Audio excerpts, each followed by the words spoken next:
good morning, good afternoon, good evening, and let's try to make it a good day. Gord, your hurtin' hippie here.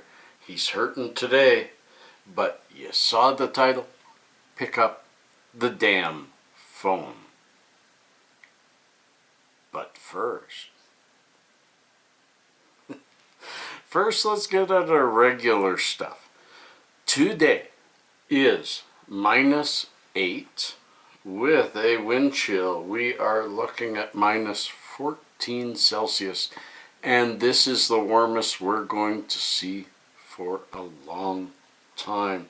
Take a look right here. Take a look right here, and you can see we are going to be hovering between -15 and -30 for the rest of this week and deep into next week and maybe beyond. As far as the eye can see cold, cold, cold. And that is why my head is just throbbing and I am so lost in the fog that it took me probably half an hour sitting here with you in front of me before I pressed record. It's not easy being green. Oh, this isn't green. Right. I put something there. I put telephones there. What the hell am I talking about picking up the damn phone?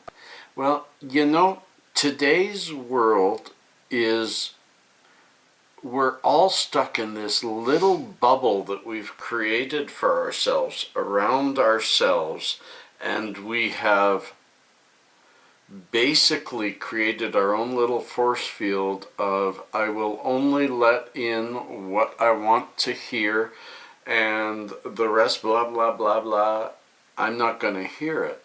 And it's indicative of a society that has lost the ability to communicate properly. Why? Because we've moved from real communication into almost hieroglyphic. It's like we've come full circle. You know, we study the past and we see the cave paintings of pictures, and then we see that in early Greece and Rome there were pictographs and all those different ways of communicating, and language was becoming less picture and more structure.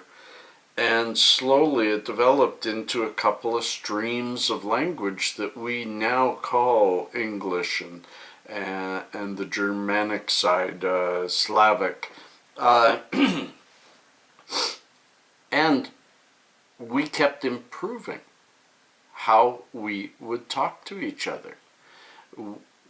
People started using the written word to write beautiful, long soliloquies, poems, love letters.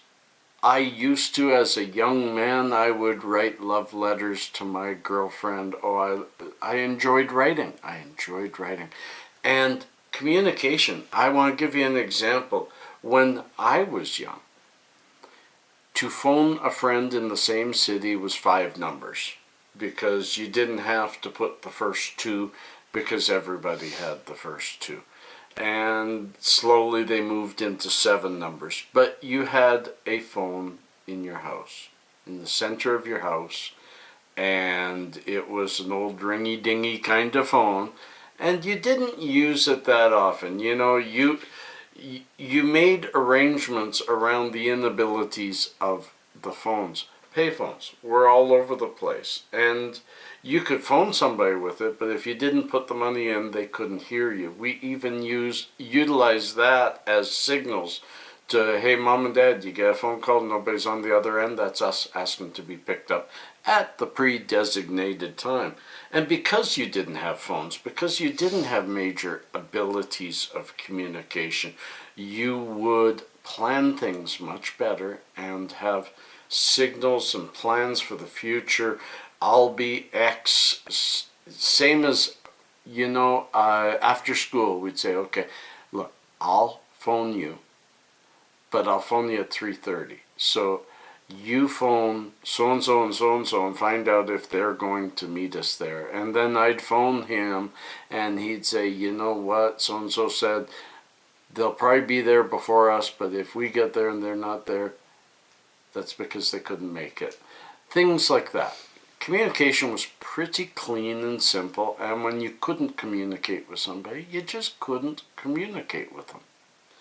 Today, you can't find these almost anywhere. Well, you can't find these at all.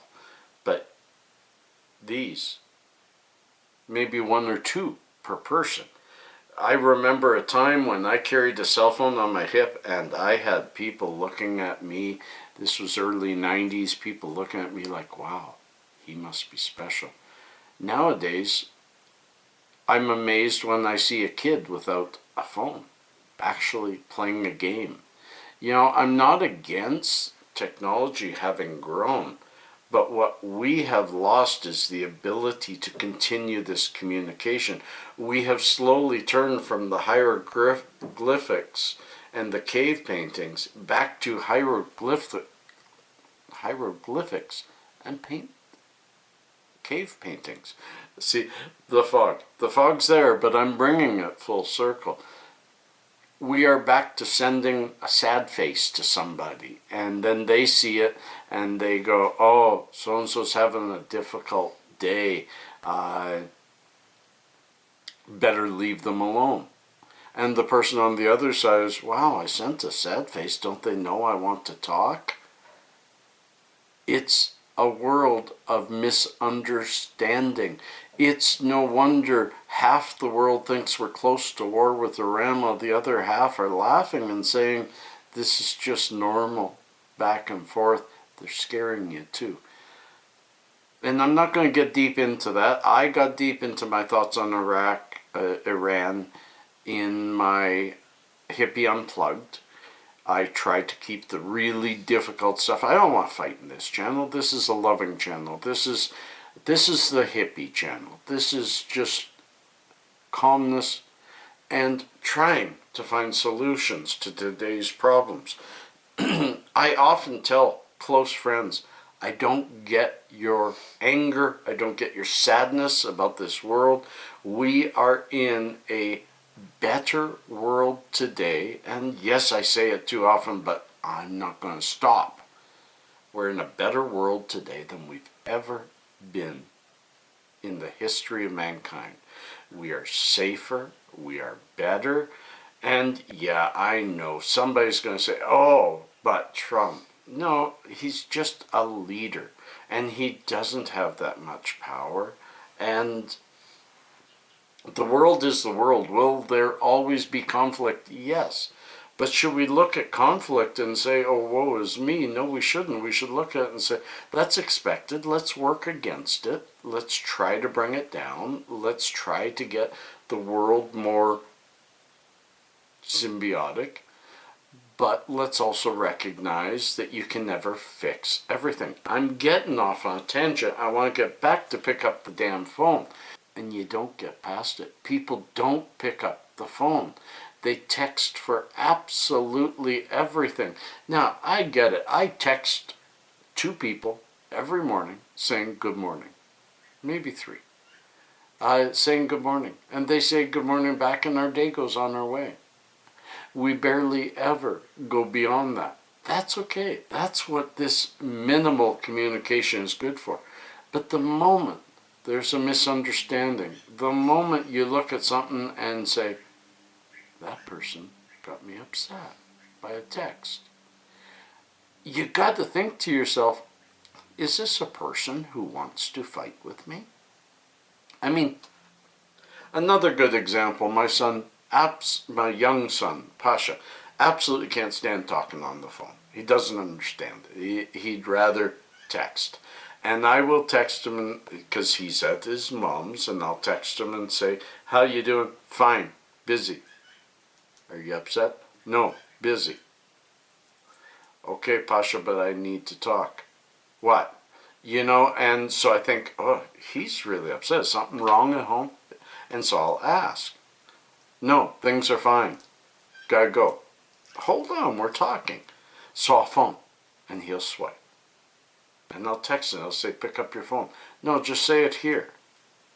And then finally I'll just order him, because I am dad, and say, pick up your damn phone. And he'll pick it up, and boom. Within 2 minutes, we've had a few words back and forth, and we understand each other, and we're on the same wavelength, and nobody has butt hurt. You know what I mean? Jelly bean. So, friends, so the next text you get, and you look at it and you say, that makes me feel angry, or sad, or hurt, or nervous. Phone that person. Tell them that your last text befuddled me, and talk about it. And make a new connection. A connection that already existed. But, my friends, we've broken those connections. We need to make them again. Reconnect them, and reconnect them stronger. If you don't understand something, don't just take your perception of it. That's the problem with society. News is blurbs about, just clickbaity titles that scare the frick out of people so they believe the title. Don't read the story. Don't research. Even if they do go beyond and read the story, they don't research the other side of it. It isn't presented to them because our devices only present to us what it thinks we want to see, not what we could see or should see. And I don't want society telling me what I could or should see. That isn't what I'm asking. I'm asking everybody to realize the limitations of today's society's communication tools and use the old ones and pick up the damn phone. Friends?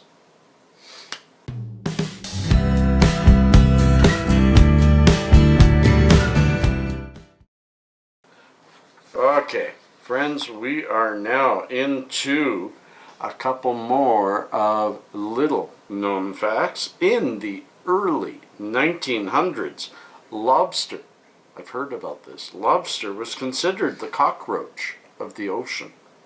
And it was synonymous with being poor, often eaten regularly by the homeless, by slaves and prisoners. It wasn't until after World War II that the lobster became considered a delicacy and a food associated with the aristocratic classes. Isn't that amazing? We eat it now, it's expensive, it's delicious, but for the longest time nobody touched it except those really poor people, and they were probably, don't tell them this thing tastes good. Hares are born with fur and can see, whilst rabbits are born naked and blind. There's one of those differences. They're both delicious. And this is kind of cool. Film producer Jeffrey Katzenberg revived the Walt Disney Studios by producing some of their biggest hits. He produced The Little Mermaid, The Lion King, Beauty and the Beast, and Aladdin. After these, he requested a promotion and was abruptly fired by them. He then swore revenge against Disney and founded DreamWorks Studios. Pretty sure he founded that with,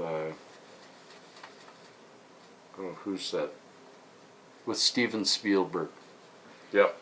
So, be careful who you fire sometimes, and being fired is not the end of the world. My friends, we're there. We're there at the end. I wish you well. I wish you warmth. And I hope you wish me it too, because it's going to be freaking cold for a while. Peace and cheers, love and harmony. Catch ya on the other side.